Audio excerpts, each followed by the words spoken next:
You are an old man who thinks in terms of nations and peoples. There are no nations. There are no peoples. There are no Russians. There are no Arabs. There are no third worlds. There is no West.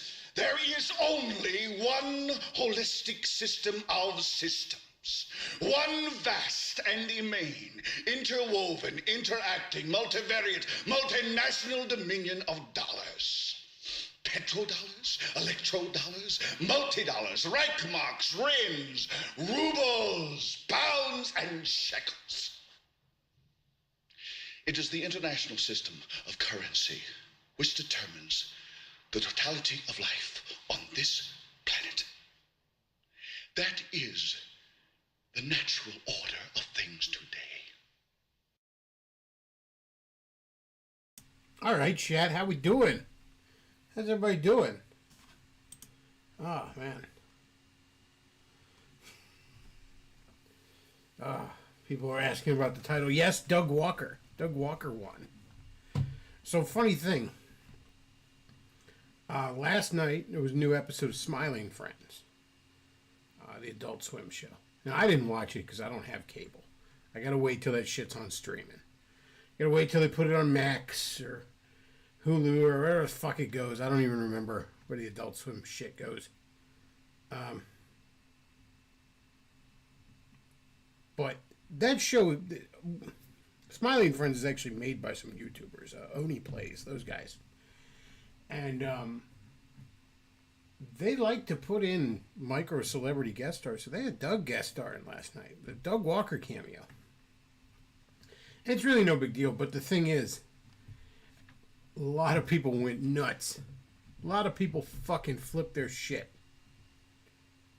Movie Bob, all of BreadTube, basically. All the former employees of Doug Walker that claimed that he treated them badly, all losing their shit. And I don't get the Doug Walker hate. Look, I might have shit on him back in the day a bit too, you know, but I still watch Nostalgia Critic. I'll be honest with you, when Doug doesn't do his stupid skits, when he's not putting like the fat chick and the black guy, shoehorning them in there, when he's just doing like movie criticism, he's actually pretty good as a movie critic. He understands animation really well. You know, he did a video talking about why modern Simpsons animation looks so fucking soulless, even though it's on a technical level much better.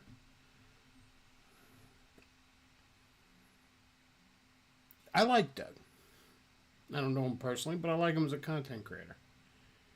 And the only supposed crime this guy did is, oh my gosh, he screwed over everybody that worked for him.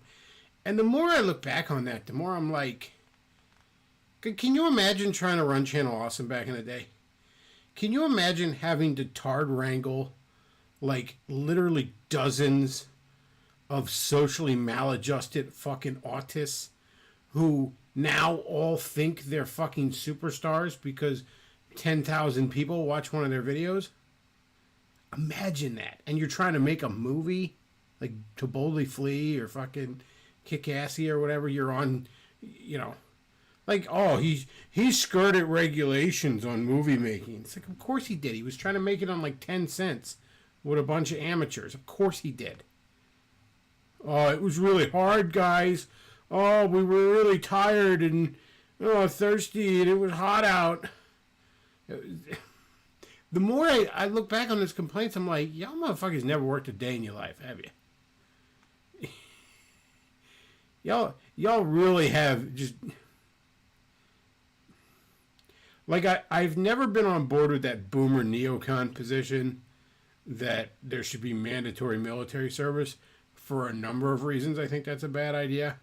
But every once in a while, I look at a lot of the people born after fucking 1993, especially, and I'm like, yeah, I get why people would think that.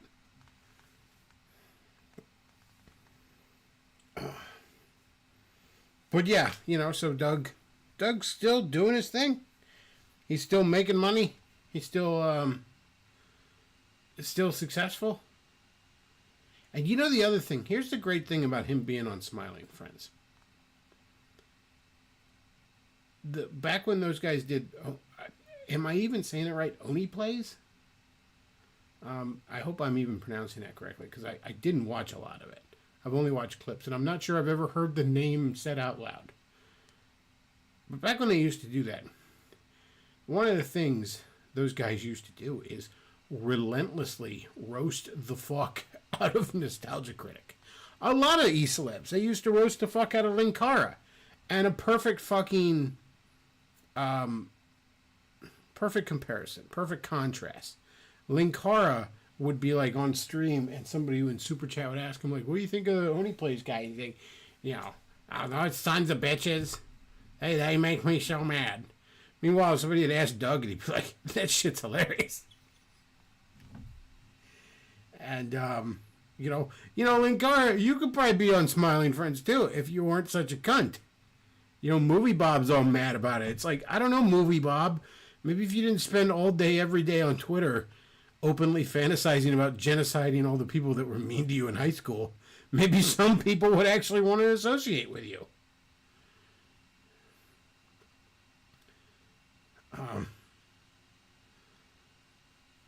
I don't know. But I think that's why I've come over the years to respect Doug a lot more than any of those other ones. I kind of still like a lot of Brad Jones's content, but like more than Linkara, more than Spoonie especially, more than fucking Phaelus, especially more than Lupa. Although I'd still fuck Lupa.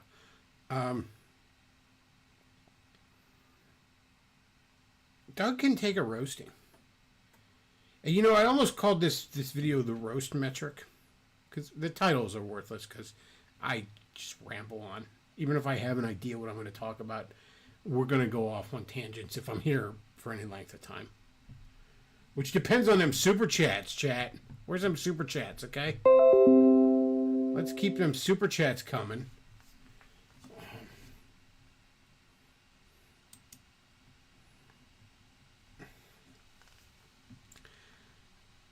But Doug can take a roast. And, I've said before, somebody reminded me of it on Twitter, but a good metric for when you're dealing with people, if you mute the video and watch them.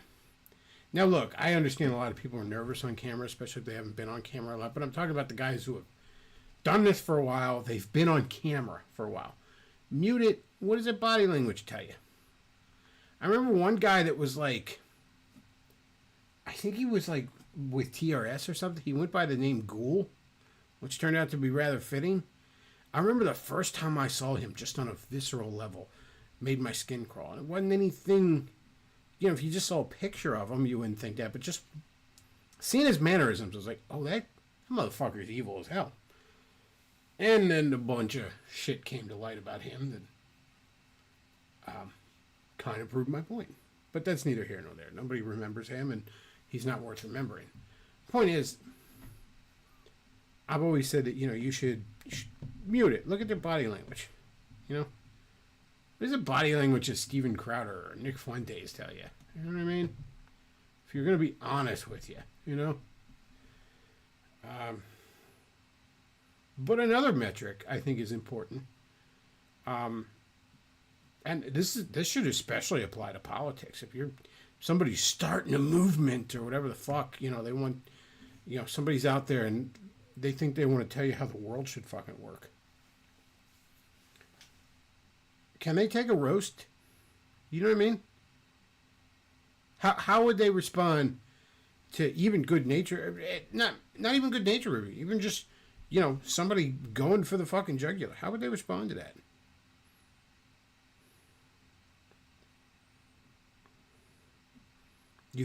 Steven Crowder couldn't take a roast. Nick Fuentes couldn't, obviously. But,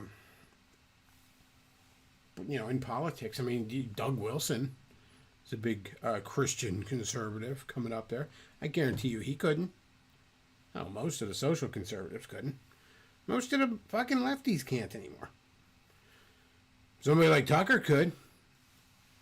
You know, somebody like Alex Jones could. You know, look at your politicians. You think any of our politicians could really fucking take being roasted?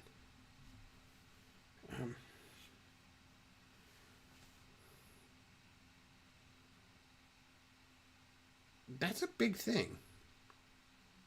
You know, Doug Walker got on national fucking cable television right now. It's a cameo, but I'm sure it's a fucking cap in his feather, right? And it might open some doors. Those guys, who knows? Who knows what that might lead to? Maybe nothing. Maybe it'll open doors for him. I don't know. But that wouldn't have happened for him if he couldn't take a fucking joke. Those guys that made Smiling Friends used to just rip on him constantly. And he thought it was funny.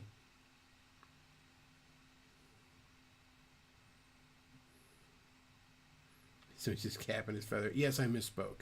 Seems like the classy thing to do would be not to draw attention to it.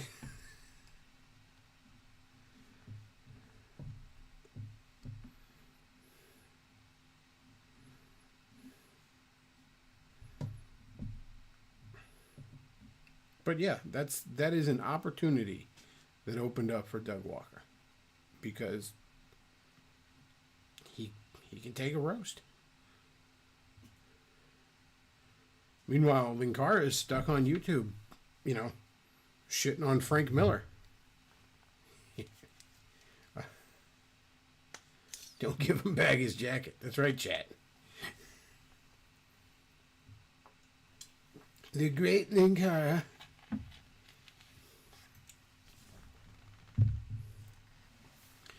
If you're gonna make a joke, you got to take a joke. Yeah, that's.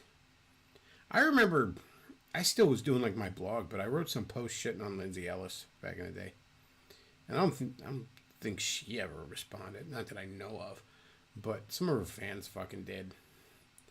And one of them was like, "You owe her an apology," and I'm like, okay, I guess she owes Michael Bay an apology then. Where the fuck did this come from?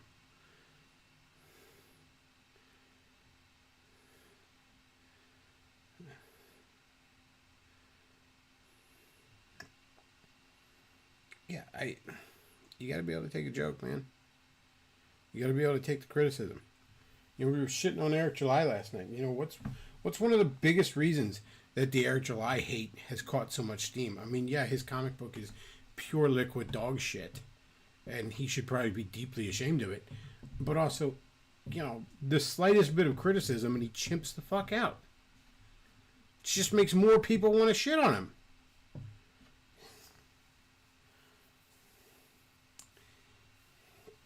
You got to be able to take that criticism, you know? You can't stick yourself in a bubble. You can't just be like, oh, I'm just going to listen, you know. Look how many downfalls we say. Like, look at Spoonie. Spoonie will die penniless and alone in a fucking gutter, all right? Deserved, but he will. And I mean, a lot of that's because it's fucking thin skin. And how do you do that for a living? And how do you want to be out there, be a clown?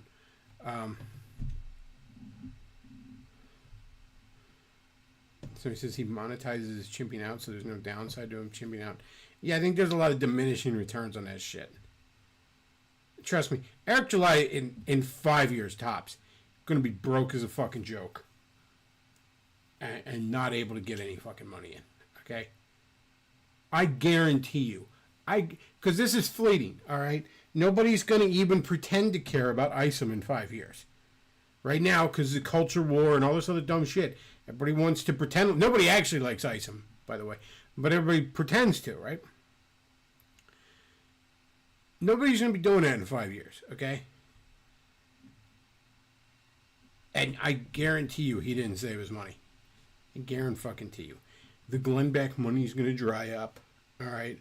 The fucking, like, Eric July's in for a fucking bad time. Trust me. The scales will fucking balance on him. I have no doubt.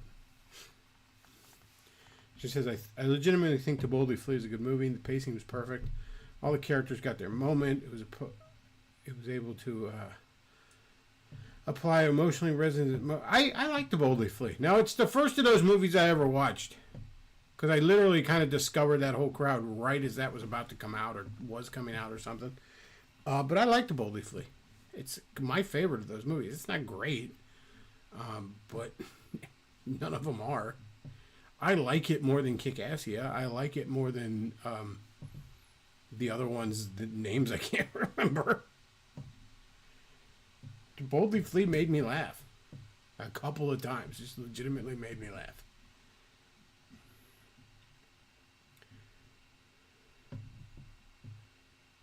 Yeah. I like Doug Walker. Like I said,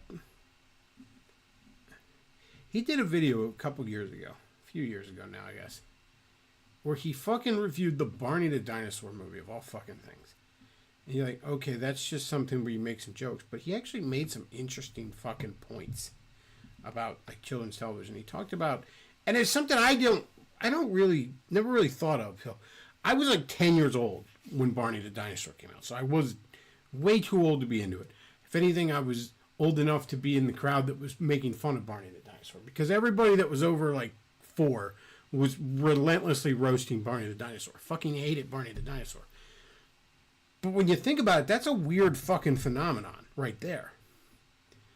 Like, nobody hates Big Bird. You know what I mean? Nobody fucking hates Mr. Rogers or fucking Geordie LaForge teaching you how to read or any of those other fucking little baby shows. You know what I mean?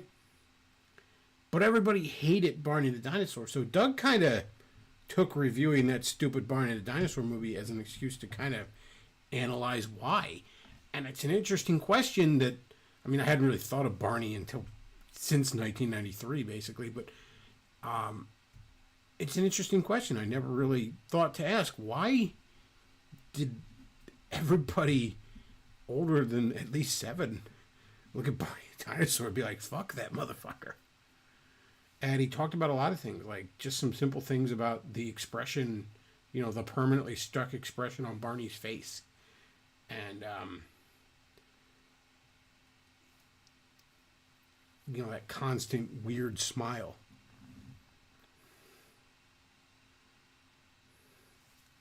And he talked about, like, Big Bird doesn't really come off that way. And he said, like, you know, he played some clips from Sesame Street, like, I guess back when one of the actors had died, and they're trying to explain the concept of death to Big Bird, and through him, the fucking 3-year-olds watching the show.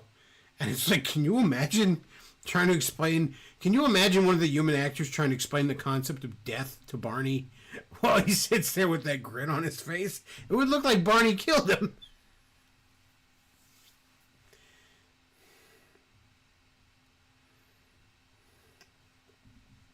So he said because Big Bird became famous decades before the let's mock everything culture we're currently in. I mean, yeah, but Barney the Dinosaur was famous in like 1993.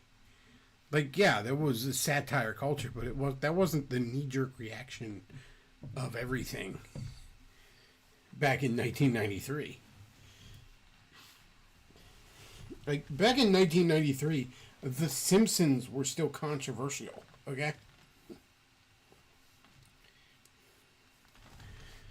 But the point is, that's an interesting thing, you know, just as a film critic, as you know, to analyze these things. It's a question I never thought of, you know?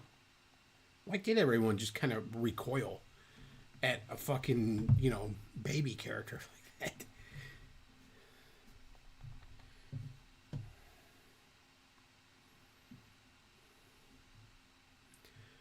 Somebody says, I have a soft spot for To Boldly Flee and Kick-Assia. Suburban Nights is unwatchable. I watched Manos 4 times. Yeah, I don't think I got through Suburban Nights, and I was pretty bored with Kick-Assia. But I did enjoy To Boldly Flee. Now, again, I didn't sit down and watch it in one sitting either. I think that's back when they were on Blip. And it was like coming out in like 15-minute chunks every few days.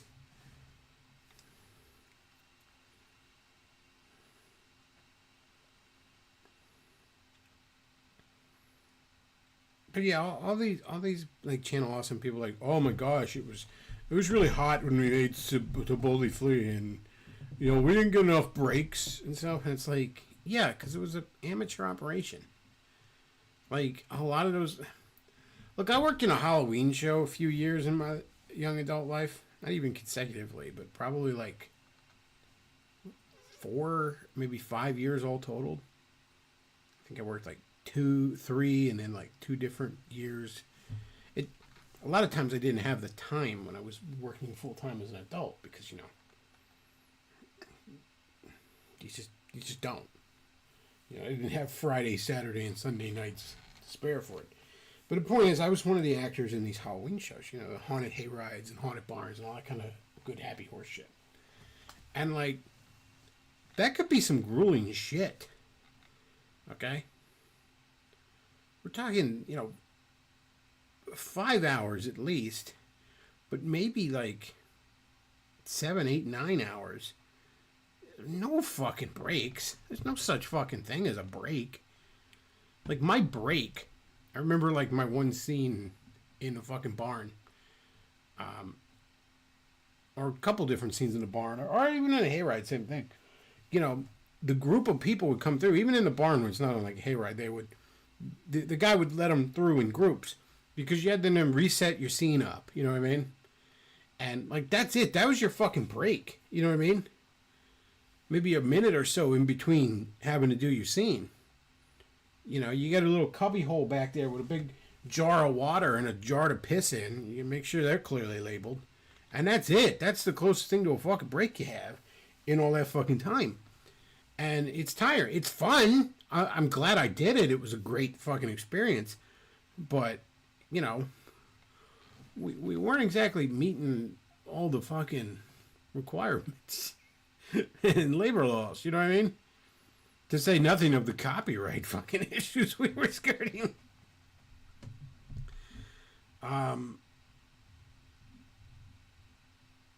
So yeah, I have no doubt that trying to tard wrangle like a dozen fucking autists in the middle of the desert to fucking film a movie, people are probably tired and borderline heat stroke and shit. But it's like, do you want to do this or not?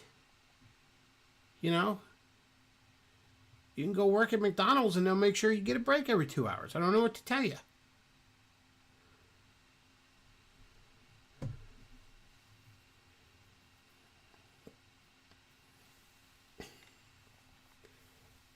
Good God, man. The one here we had the fucking Philadelphia Eagles go through.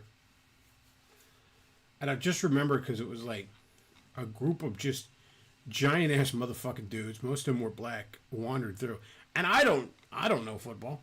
I do, fucking. You could show me the lineup of the Philadelphia Eagles right now. I wouldn't know them. But I just one of the things I always knew in that job was you always go for the black guys. Either the little white chick or the black guy is the one that's going to get the reaction. And the more ghetto looking the black guy, the more you're going to get a reaction from him. I don't know why. I don't know. Maybe because they're the first to die in those movies. I don't know. But a ghetto ass black guy is going to freak the fuck out at you in your stupid rubber fucking monster costume. So I'm in a fucking rubber xenomorph costume, right? And like they walk by this scene and there'd be like one big xenomorph mannequin would be like behind like a chain link fence, and then I would be in another cubby hole just trying to look like another one of the mannequins. And then when they walk by me, that's when I fucking come up behind them. So again, just like maybe like 10 of these fucking guys, all of them huge, right? I come up behind this fucking black guy, huge fucking monsters guy. I mean, a foot fucking NFL player, You can imagine. I didn't know at the time, but I come up behind him, and I scared the fuck out of him to the point where, and he went running out of that scene, but he swung his arm and like hit me in the chest, knocked me on my ass, and knocked me out of breath.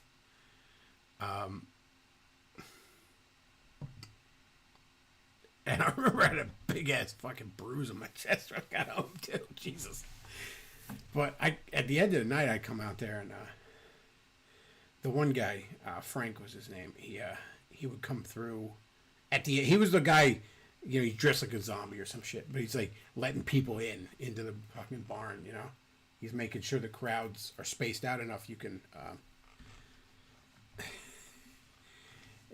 You can reset up your scene and that kind of stuff. But you knew the night was over when he would come, when you'd see him. Again, you got no fucking clock, nothing like that. You no idea. And like tickets would stop going on sale at like 7 or 8, but everybody who bought tickets and was in line got to go through. So I mean, there were nights, you know, you work until like 1 or 2 some nights. You never knew. So he comes through the one night, and I was like, oh man, this huge fucking.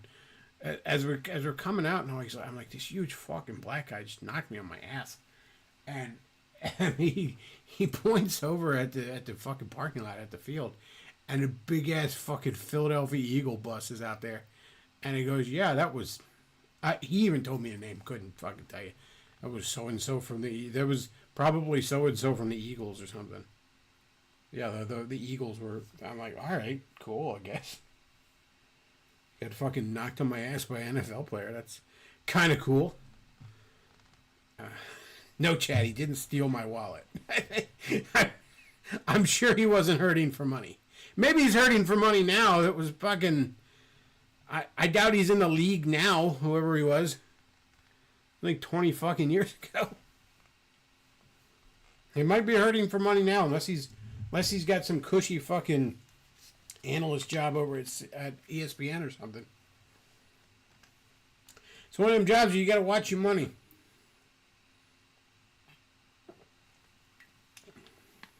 Like, yeah, you're making buku fucking money, but there's quite the shelf life on how long you can be doing that.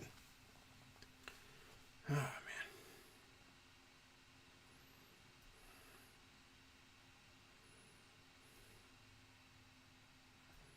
So he says, you got labeled as a wuss if other students found out you Barney, Lamb Chop, or MMPW in my elementary school. Well, yeah, once you're in elementary school, you're probably too fucking old for Barney. I don't know what MMPW is, though. It's funny, man. You can always tell that, as an adult, I can always tell if you didn't grow up with cable. Because if you're sitting here talking about, like, being nostalgic for, like, PBS cartoons and shit like that, like, yeah, I watched Cyber Chase and Liberty Kids. It's like, that's cool. My parents had cable. I got to watch real cartoons. I'm thinking you were either poor or you were like super religious. A lot of like super religious people won't let their kids watch cable, but they'll let them watch PBS, which is...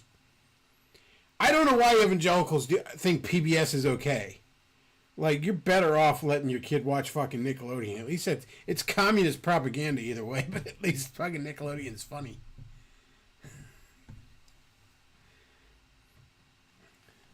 She said, Lindsay Ellis and Linkara, a couple of kinky weirdos. You can't tell me they weren't into that scene. And I don't know, man.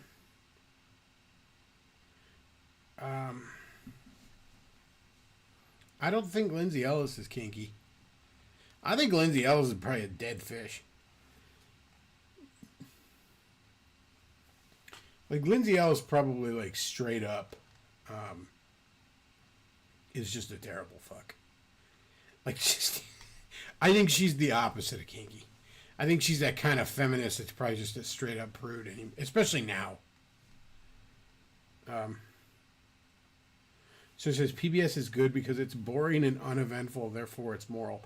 That is exactly the thinking, Azalea. That is exactly...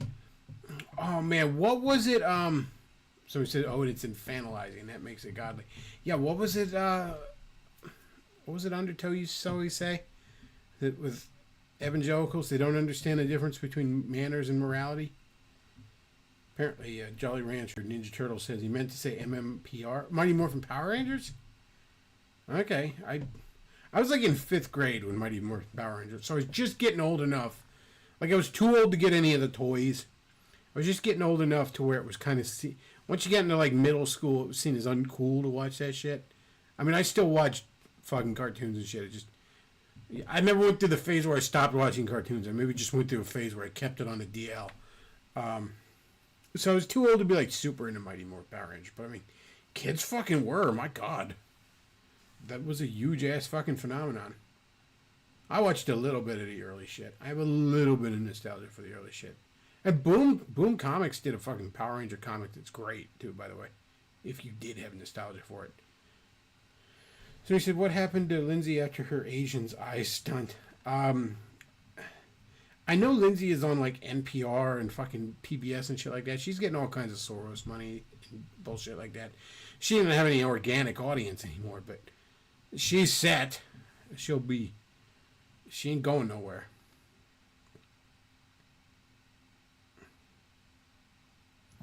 So the far left should and conservatives both agree that life should be boring and less sexy. The thing about SJWs are they're kind of the same types of people as like evangelicals and social conservatives. They are religious fanatics. They just have a different religion. So they appear on the surface very different. But at their core, they're the same person. So it says, I know that Razor Fist is at arm's length here, but he's... Have you heard of Jesus? Conservatives are so similar to liberals because they're both progressives, but from different centuries. Look, I don't have any problem with Razor Fist. I know I've talked some shit on him because I don't approve of a lot of his moves in the last couple of years, but like I don't have any ill will towards the guy. Just so we're clear. I'm like, oh, fuck that guy. I just don't necessarily like a lot of the content he put out, a lot of the kind of behavior. Right. But whatever, man. I don't have a problem with him.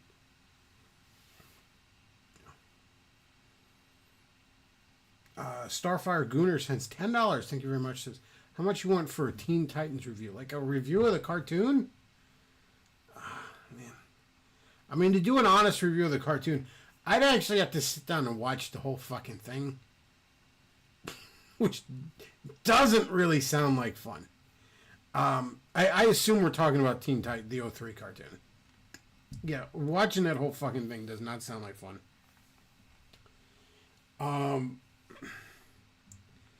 And I don't know that a lot of people would be interested in that. And I'm sure the comments would be nothing but like guys 10, 15 years younger than me who popped their first boner to Starfire. Just not even... Every time I have done... Like, I did a dedicated video to why I didn't like fucking Teen Titans. And I think it's gone now. I either privated it or whatever. Or maybe just flat out deleted it. But like all the comments were shitting on me and none of them listened to what the fuck I said. Which is frustrating. Look, if you want to actually hear what the fuck I had to say and then call me a retard, fine. But when you want to like not understand my fucking point and call me a retard, that's kind of fucking upsetting. Like...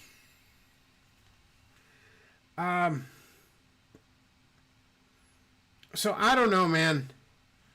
I honestly think I could use the money right now, but I honestly think I'd want, at least $60 for that.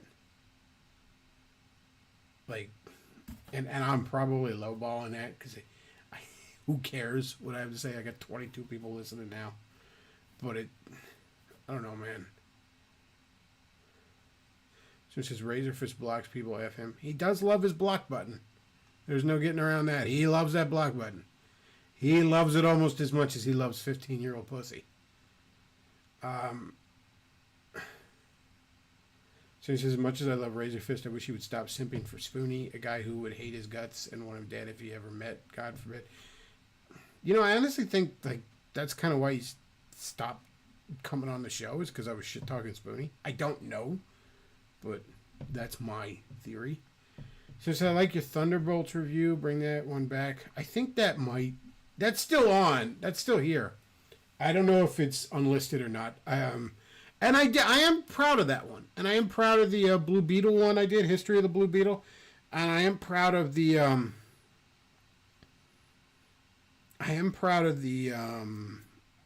One More Day one, especially. See, the other thing is, I think 60 is too low. Because if I was going to really do like a deep dive into why the '03 Teen Titans is shit. I would probably want to get my hands on some of the collections of the new Teen Titans series. I say new, that was the title.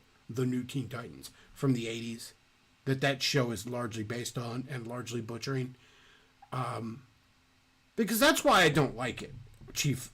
Look, we'll get into it right now. Look at the contemporaries that show had. Okay, you had the Bruce Timm universe still going strong with Justice League / Justice League Unlimited. Phenomenal fucking show. All right? And even that aside, you had the Batman over on WB, which is very underrated. That show gets so overshadowed because, yeah, it's not Batman the Animated Series. But when the worst thing you can say about something is it's not as good as the literal masterpiece that preceded it, that's hardly a damning fucking critique. So you compare it to like contemporaries at the time, and like Teen Titans was shit. The baby's first manga art style sucks, and worse yet, it has been influential in Western animation. God help us all. It's watered down. It's that shit from the '80s, man. Fucking everybody was screwing. There was drug use. It was my God. It was like a bunch of teenagers with superpowers, and then you had this fucking baby show, just baby's first superhero show. You know, we got to call the character Slade because we can't say Death. We can't say Destro. We can't say Death.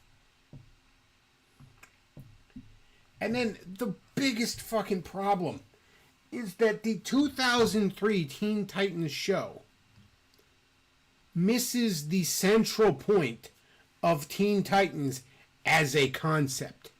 The Teen Titans are Justice League Junior.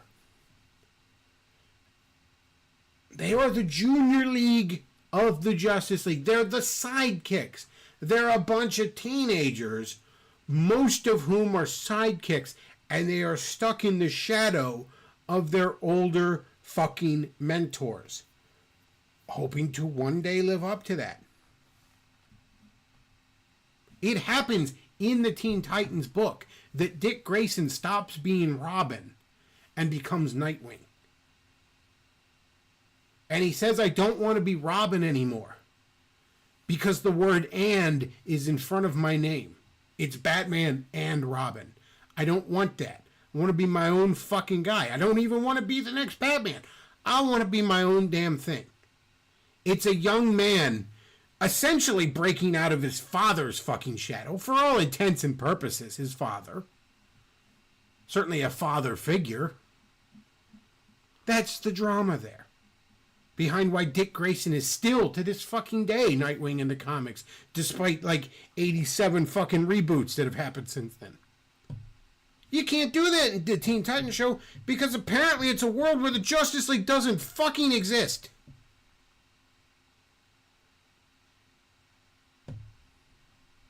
That's fucking weird. And by the way, when that show started, in its initial plans, it was going to be set in the Bruce Timm universe. And be a spin-off from Justice League. That would have been cool. That's not what we got. We got this gay anime light fucking... This bullshit looks like it belongs on the Fox box by 4 kids.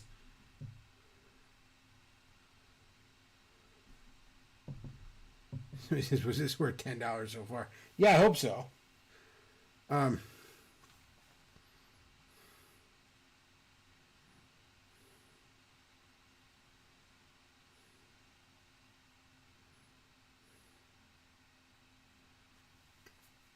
don't know, man. That show, and here's the thing. You know, like all the fans of that show, all the people that were kids when that show was on, all hate Teen Titans Go, right? That's how the way a '03 Teen Titans fan feels about Teen Titans Go is the way I, as a comic book fan, felt about Teen Titans. And in fact, Teen Titans goes so far into like parody that I actually kind of like it. Just the goofy little parody that it is. So he says in the Puffy and Naomi opening song was Ear Death. You're not wrong.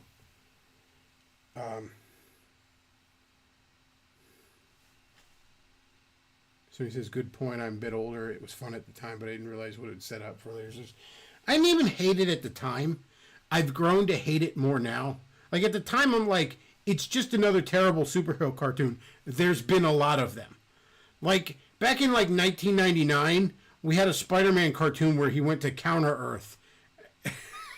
And we had an Avengers cartoon that didn't have Captain America, Iron Man, Thor, or Hulk in it. Like, there's been terrible superhero cartoons. It fucking happens, okay? And back in 2003, that's all I thought Teen Titans was, okay? The reason I've grown to hate it is because it is Teen Titans in most people's fucking minds. Like, nobody remembers Avengers United They Stand or Spider-Man Unlimited as anything other than weird fucking footnotes.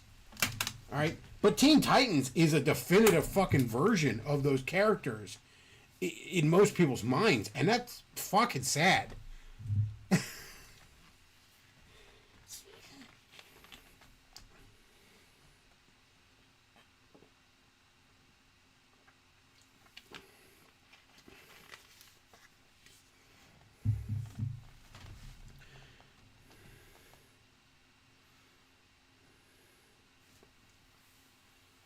Yeah, Teen Titans fucking blew. God, that fucking theme song too, Jesus.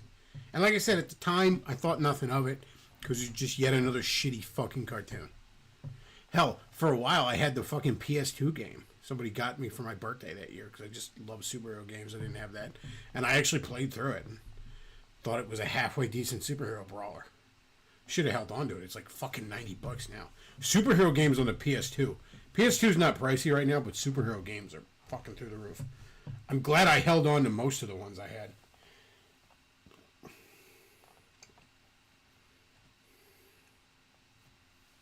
The good old days when a game would be like 6 months old and you get the red band fucking edition for $20, the player's greatest hits.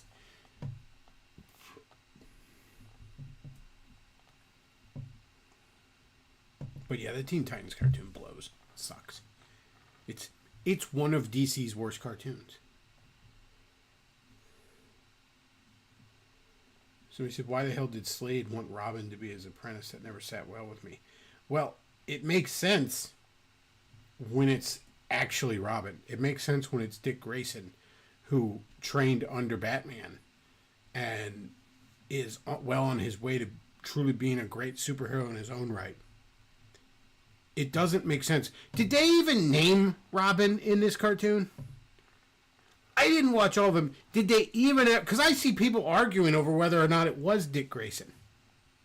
Imagine you're so shallow in your storytelling that you don't know the fucking name of one of the five main characters.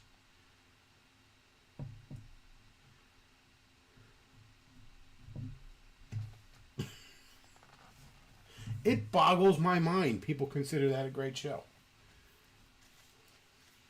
I mean, amongst superhero shows, like, I'm not a big fan of the X-Men, but the 90s X-Men blows it out of the water in storytelling. The 90s Spider-Man blows it out of the water in storytelling. Certainly anything Bruce Timm fucking did, Batman, Superman, Justice League Unlimited, even Batman Beyond, even fucking Static Shock. You want to know the guy's honest truth? The shitty ass fucking 90s Iron Man cartoon blows it out of the water.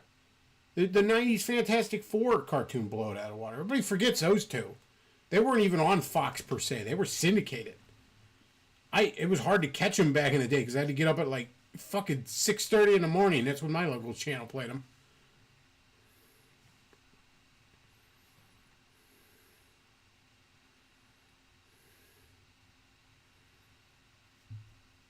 And even like 2000s cartoons. My God, like, you had like a short-lived, only a season, but surprisingly good, like, more adult-oriented Spider-Man cartoon on MTV, like, written on a fucking full-on PG-13 level.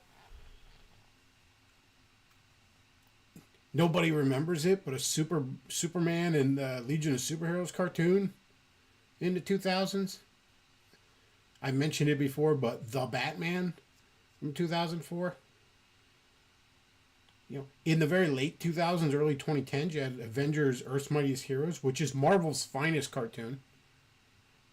Spectacular Spider-Man was great. X-Men Evolution was, I think, still on at the same time as Teen Titans.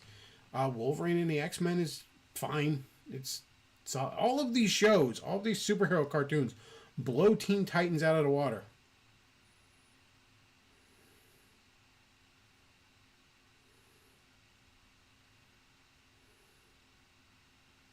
So he said, I remember Iron Man being flanked by two hot chicks. Was it Spider-Woman and Scarlet Witch? I believe it was, yeah. Spider-Woman.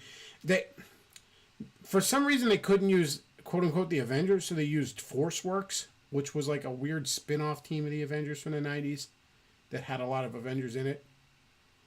That was Iron Man's homies in that cartoon. Technically, the Iron Man, X-Men, Spider-Man, and Fantastic Four cartoons from the 90s are all supposedly set in the same canon. And they really don't fucking fit one another well. Now that's just because nobody gave a shit back then. But they were. I think even the UPN Hulk cartoon was supposed to be set in that canon, but no, there was not. They don't fit well with one another.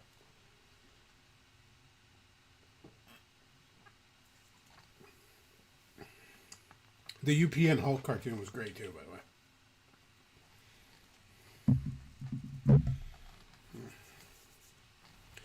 But yeah, I'm sorry. I hate the Teen Titans cartoon.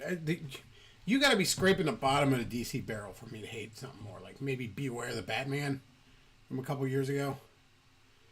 Maybe the DC superhero girls where it's like they're all in high school and it's supposed to be Barbies. Like there's like Barbie style toys based on it. Maybe that one. But even that, in a weird way, succeeds at being what it's supposed to be more than Teen Titans succeeds at being a Teen Titans show. Young Justice is more of a Teen Titans show than Teen Titans. Starfire Gooner, I hope that this answers your question, because the more I think about it, to really do a deep dive on why Teen Titans sucks, I gotta go get a couple of the collections of the old shit, because I gotta pirate it or some shit, because I gotta really go back and reread that Marv Wolfman George Perez shit, which is great, by the way. If you never read it, you should.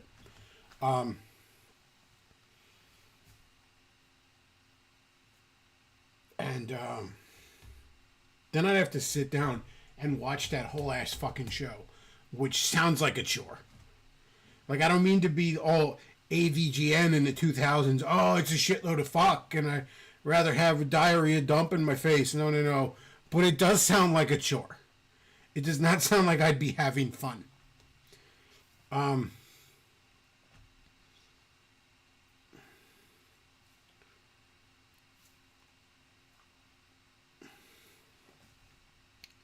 So yeah, and then I do this hour-long video, and it's gonna be completely downvoted, and it's gonna be nothing but fucking old Zoomers and young millennials saying, I totally didn't get it, man. You're just a boomer. Teen Titans is totally better with the K-pop theme song and terrible art style and animation.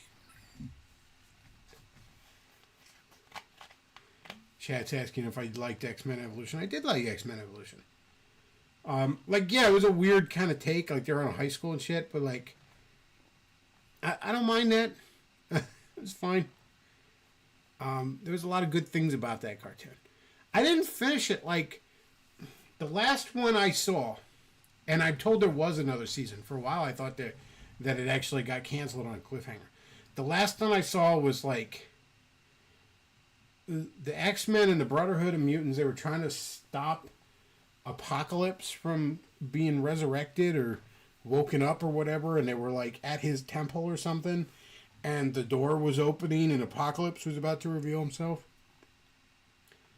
And then it was like a cliffhanger. It was like the end of that season.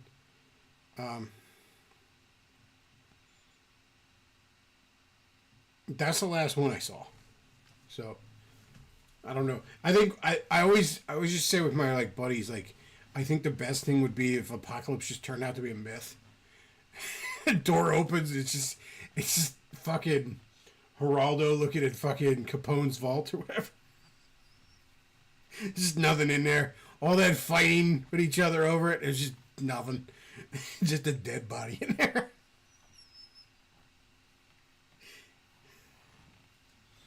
I remember Gambit was in the Brotherhood of Mutants, and there's like a big fight scene, and he starts charging up like a whole fucking bus. Like, it blows up like a city block. That was pretty fucking cool.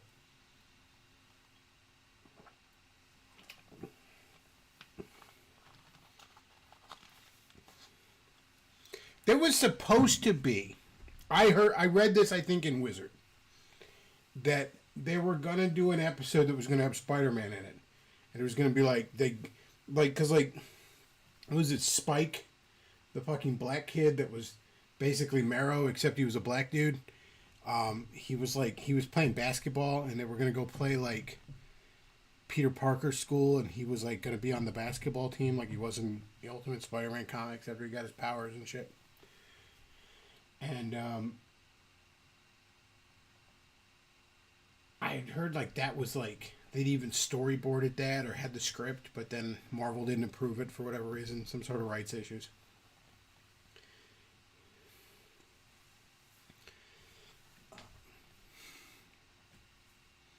But yeah, I did watch X-Men Evolution. I thought it was decent. Certainly better than fucking Teen Titans.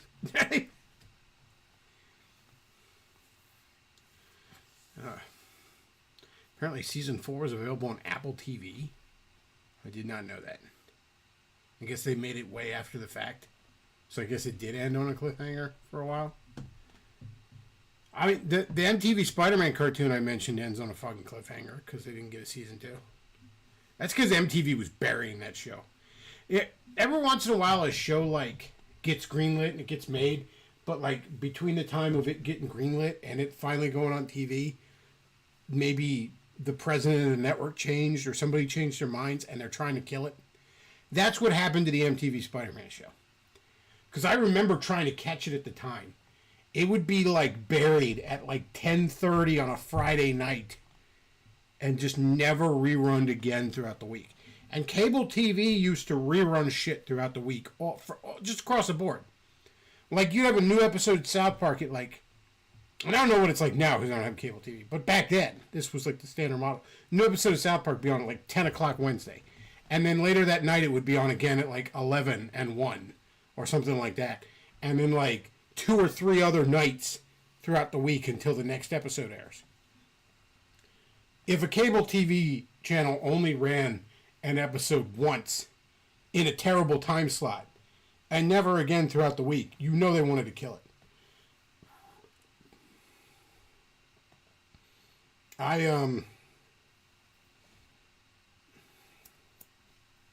never even caught most of those episodes until they released season 1 on DVD.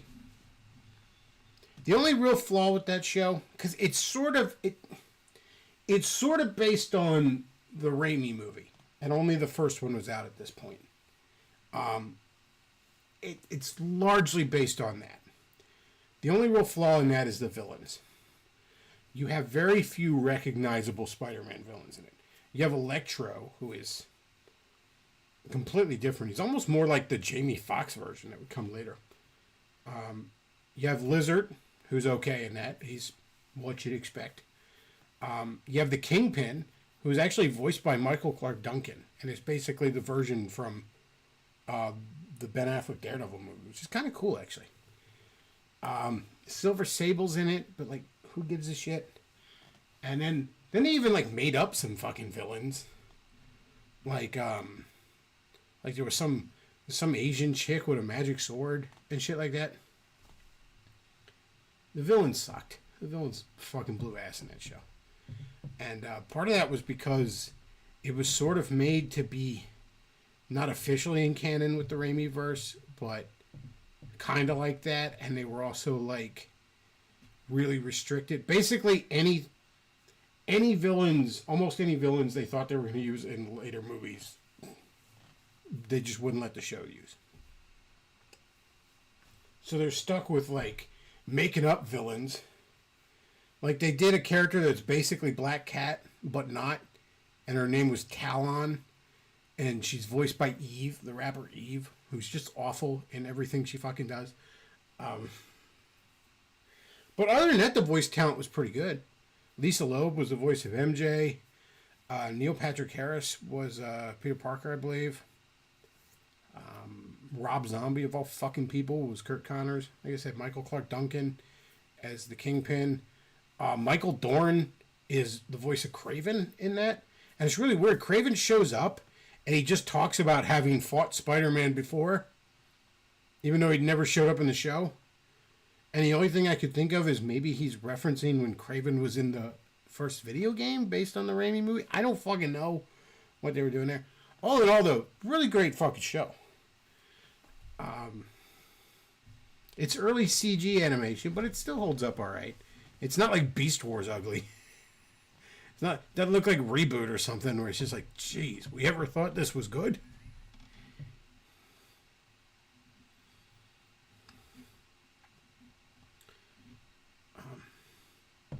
Since a lot of great cartoons are canceled by Cartoon Network for no reason, they didn't want to be too good, I guess. Yeah, somebody mentioned the Thundercats reboot in like 2011. That actually got canceled because Cartoon Network thought that was going to sell a bunch of toys, I guess. And it didn't. It got like high ratings. And the same thing happened to the '02 fucking He-Man. They did a He-Man in like '02. That was actually really fucking good. And the ratings were great. But it didn't sell video games or toys or something. I don't even think I know they made a Game Boy game. But like, they weren't making enough merchandise. And it's like, okay, but like, you're still making money the traditional way that TV shows make money. Like, I mean, there's other ways for TV shows to make money, right? Like, I don't think they ever made action figures of Frasier, but that shit was on for 7 years. Like, there's other ways to make a buck. So he says, was it Iron Man Armored Adventures ugly? No, it wasn't that ugly either. Yeah, that one was rough.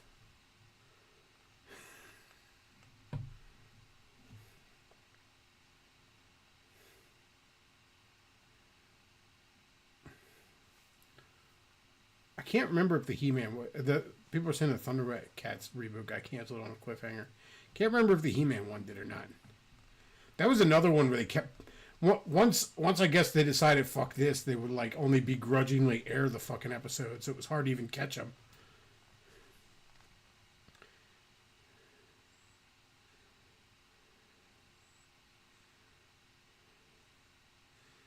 She says that's what they said about Symbiotic Titan 2. I don't see why they thought so much about toys in that age.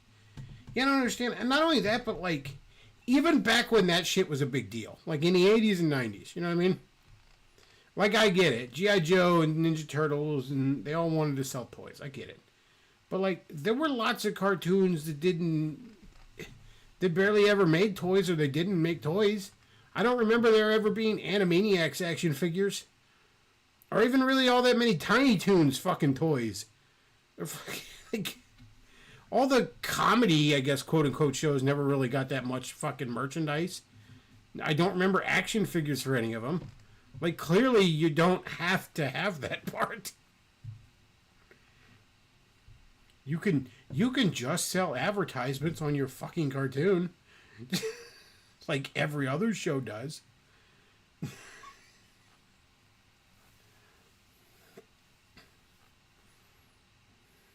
No, they didn't make Young Sheldon fucking action figures, but that show apparently just concluded its 7-year run, I'm told. I saw that on Twitter. Everybody's like, Young Sheldon has ended. I'm like, that's still on? Say what you will about Big Bang Theory, but that shit was a cultural phenomenon. Meanwhile, in 7 years' times, I've never heard anyone mention Young Sheldon to me.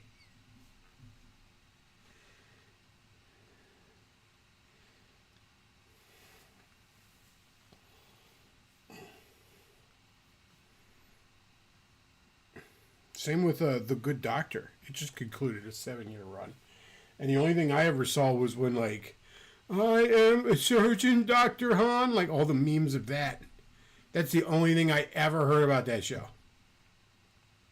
So I have to conclude that that show was about the good, noble Dr. Han as he patiently tolerated that spurg he had to work with. That's what I assume the good doctor was. I assume that was its plot. Poor put upon Dr. Han having to tard wrangle this fucking idiot.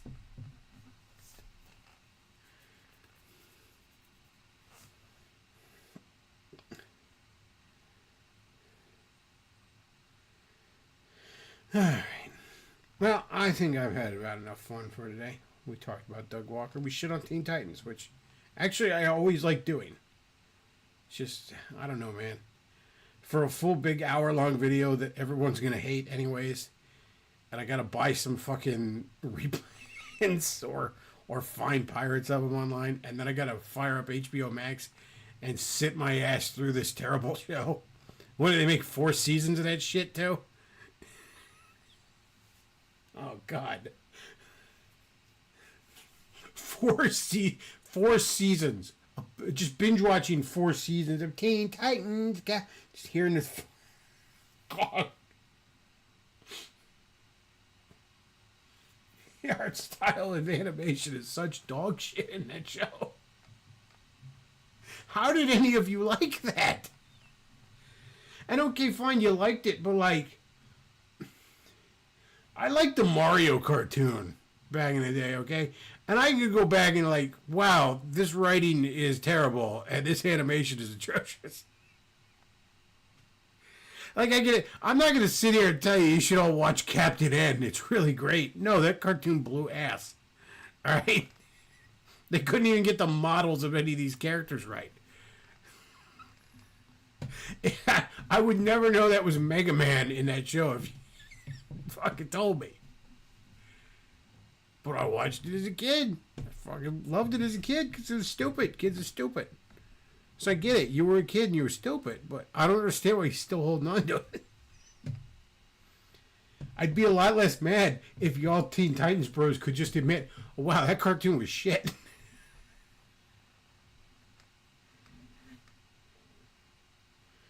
All right.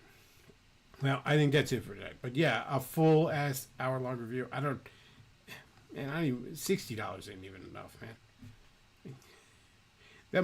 That might be a full on 100. I don't know. But that's about it for tonight. I want to thank you all for watching.